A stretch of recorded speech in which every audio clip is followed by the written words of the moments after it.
สบายดีพี่น้องปองปายมาเด้อวิดพื้นนำกันเด้อเอาสุขภาพมันแข็งแรงกันเด้อ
โอ้เฮ้ยวิดพื้นนี่นะเอาการแม่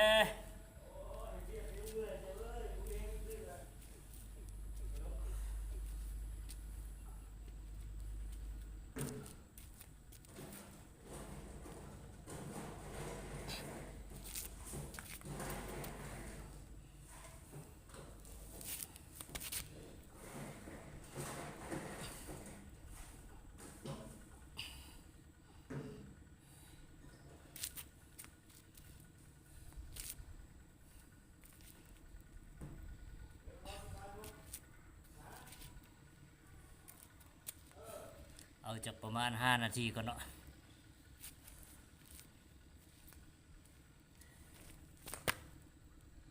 เอาของสุดยอดก่อน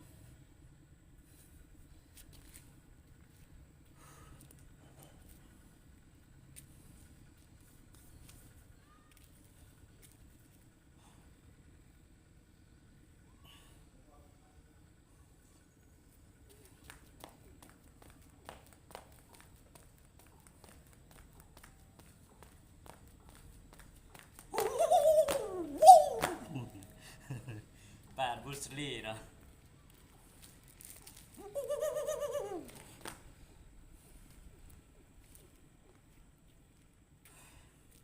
จับประมาณ5 นาทีเนาะ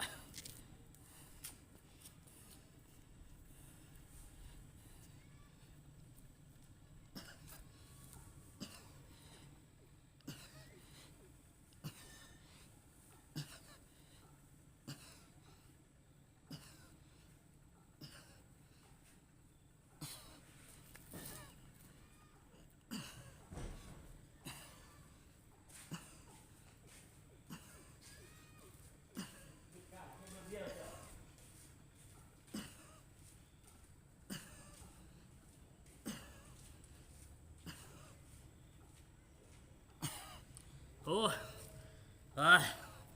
โตเต็มที่เลย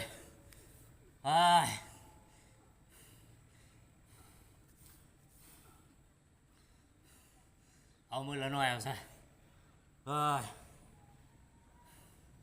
อย่าลืมออกกำลังกายสม่ำเสมอเด้อทุกท่านสร้างจุดแข็งของตัวเองให้มันดียอดเยี่ยมโอเคชวด5 นาทีเลยตัว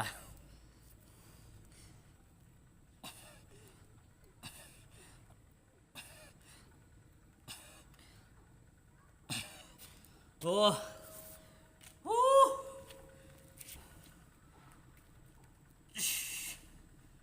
สู่ความสำเร็จ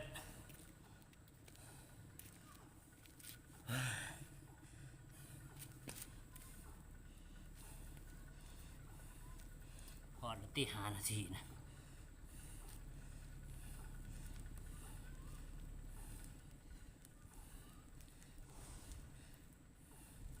ถ้าเราฝึกตลอดเนี่ย มันก็ใหญ่อยู่กามโดนฝึกเท่านึงนี่คือว่าอะไร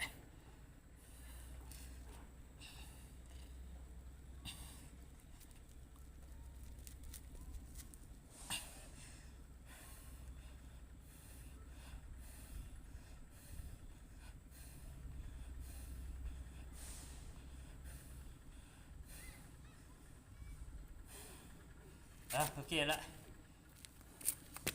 ขอบใจหลายๆเด้อสำหรับคนมาเบิ่งคลิปนี้เนี่ย